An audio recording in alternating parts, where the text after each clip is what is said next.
Hi everybody, this is Wendy. This is a continuation on dealing with the grief of the death of a child.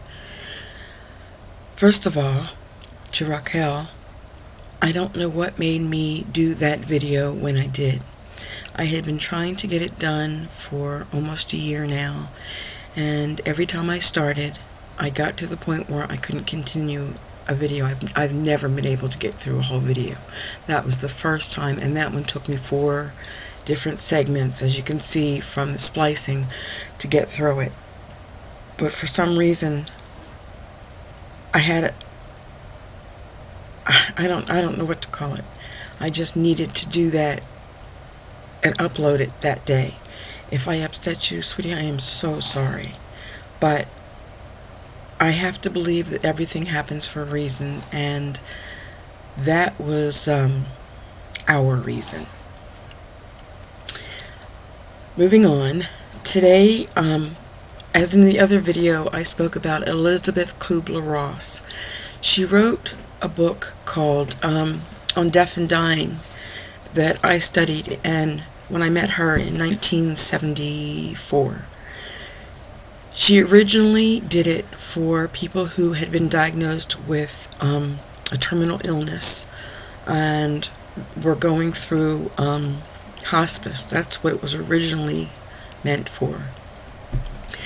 But it's later been developed or understood that those stages of grief don't just happen to people who are terminally ill.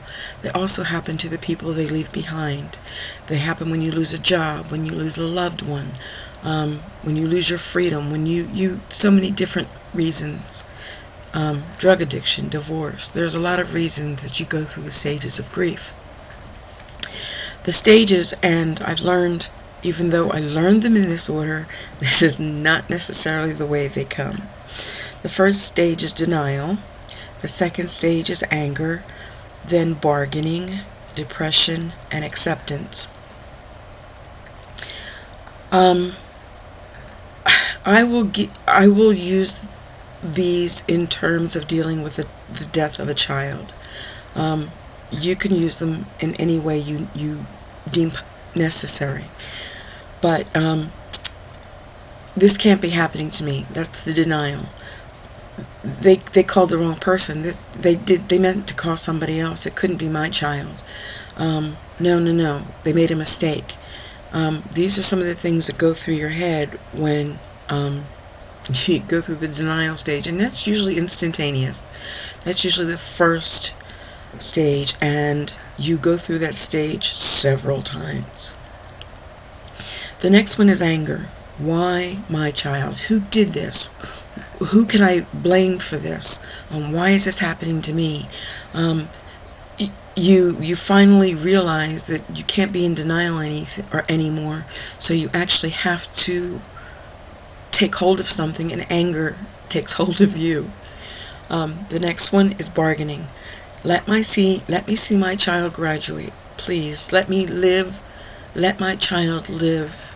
I'll do anything. Take me. I'll give my life for theirs. I'll give up anything. Just let this not be true. Sweetie, that doesn't work. There are days I still go through that one. Depression. This is, for me, the hardest one. This is the one that I've been stuck on for a long time. I think part of it was because I went back to work 2 weeks after my son was killed. And I threw myself into my job and stayed active and busy and almost forgot, because I basically tricked myself into thinking that he was back home and I'd see him when I got back. I took a job traveling after his death, and I stayed on the road for 6 months, off and on, and it was easy to fool myself into thinking that this had not happened. Acceptance. It's going to be okay. I can get through this. Well, I might as well make the best of it. he's in a better place. All these things are things you say to yourself. And to tell you the truth, not many of them mean a damn thing.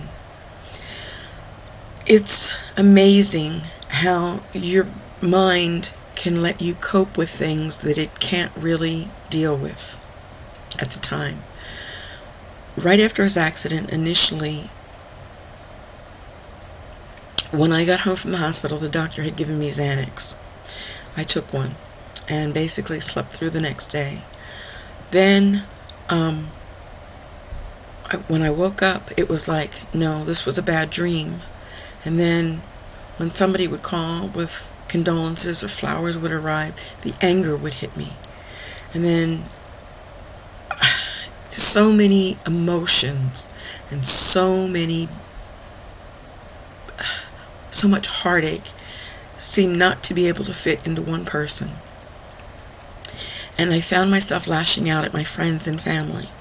So for a while, I more or less alienated everybody that I loved, because it was easier to do that than have to make an apology for something I didn't know how to explain. There are so many people who are dealing with the loss of a child, and you'll see the anger and the depression more often than any of the other symptoms when you finally get to talk to these people, because they're the two things that they seem to have latched onto that have the most power for them. They can be angry at somebody, and depression is anger turned inside out. I mean, it is turned within. So it gets to the point where you're angry at yourself, and it's easier for you to say, you know what, I can't take this anymore. I would rather not live. I was at that point. I wanted to be dead rather than lose my child. But I have other children that I had to be concerned about, and it came a point where I had to get on my feet, get up, make funeral arrangements, and move on. In the weeks to come, I'll talk you through how I did some of that. And if you're at this point now, I hope I can be of some help in helping you understand what you're going through. I'm not a professional. I've trained in trauma management, and I've been a crisis counselor, but nothing I trained for prepared me for what I've gone through. And I want to tell you the same thing. There's nothing you can do to prepare yourself. Nothing. So, I want to thank you for listening, and come back again. Bye.